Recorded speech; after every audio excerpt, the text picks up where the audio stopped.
E aí, gente, seguimos então para mais uma dica aqui da nossa quarentena Enem 2021. Eu sou o Bussunda e se você não conhecia o canal aqui, já te inscreve, já ativa as notificações, já dá um likezinho aí. Vamos com dicas diárias até um dia antes da prova do Enem aí para você, certo, gente? Hoje eu trago um assunto muito relevante. Vai cair alguma coisa de segundo reinado, quase que certo nessa prova. Agora, o que vai cair exatamente não sei, separei aqui o processo de abolição da escravatura ou da escravidão, que é um processo associado aí ao período do segundo reinado, e a gente precisa compreender por que aconteceu, tá? Gente, primeiro a gente precisa compreender que não existe um fator que necessariamente se sobreponha a outro. Existem vários fatores. E aí eu só separei aqui, não há uma hierarquia. Fui escrevendo aqui conforme foi me vindo à mente e coloquei aqui a pressão britânica. Os ingleses, desde 1810, os famosos tratados de 1810, queriam que o Brasil reduzisse o tráfico de escravos. E o Brasil não reduziu o tráfico de escravos. Em 1831, o Brasil chegou inclusive a fazer a Lei Feijó, que é conhecida como Lei para Inglês Ver, dizendo que todos os escravos que chegassem no Brasil eles iam ser considerados livres. Ninguém foi libertado, por isso Lei para Inglês Ver, porque tinha uma pressão inglesa. Claro, o que os ingleses queriam? O escravo não tinha renda, não tinha salário para, por exemplo, comprar produtos ingleses. Então existia essa pressão que buscava mercado, existiam setores progressistas na Inglaterra que criticavam a escravidão e tudo mais. Existia aqui no Brasil também um movimento negro que nunca parou. Que formava quilombos, que fazia resistência, que começou inclusive no século XIX a processar os senhores por maus tratos.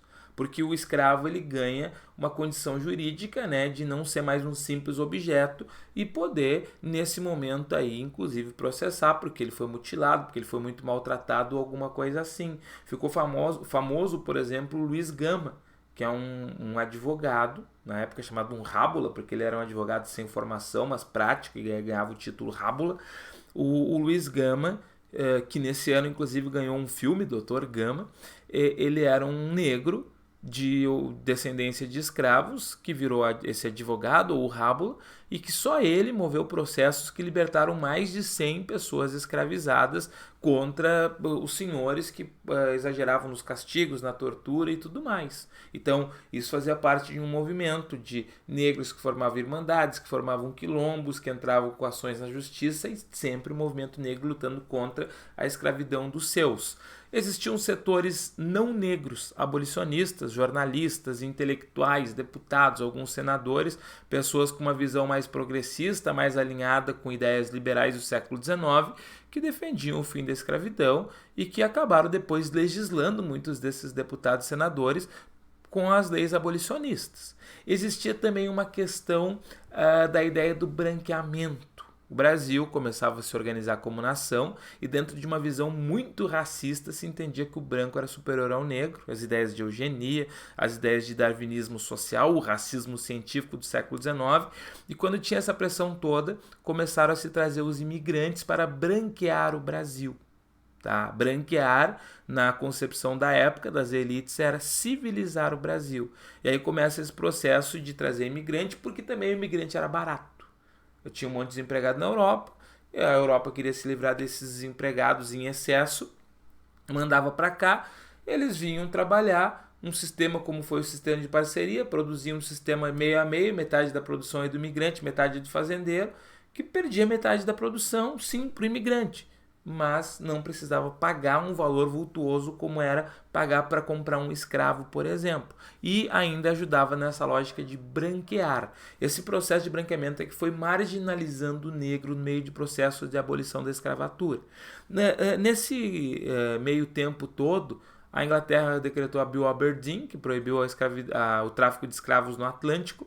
Como reflexo disso, o Brasil acabou criando a Lei Eusébio de Queiroz, em 1850, que proibiu a entrada de escravos para o Brasil, e aí sim o governo passou a vigiar. Mas as grandes mudanças, de fato, em relação à abolição, vêm a partir da época da Guerra do Paraguai, porque a base do exército brasileiro foi o negro. Não só o negro escravo, o negro já liberto, que não recebia outra oportunidade na vida, se inseriu no exército para tentar encontrar um ofício, para tentar encontrar uma carreira ali, e a base do exército brasileiro foi de negros.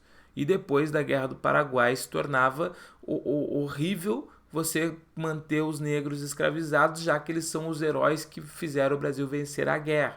Por isso, as principais leis abolicionistas vêm logo depois da Guerra do Paraguai, que terminou em 1870. 71, a Lei do Ventre Livre, 85, a dos sexagenários e, finalmente, 88, a Lei Áurea. Essa última que fez com que os grandes fazendeiros se indignassem com a monarquia, porque a Lei Áurea previu a abolição imediata sem indenização alguma. Aí grandes fazendeiros começaram a defender a República, que nasceu no ano seguinte. Certo, gente? Um abraço, amanhã a gente volta.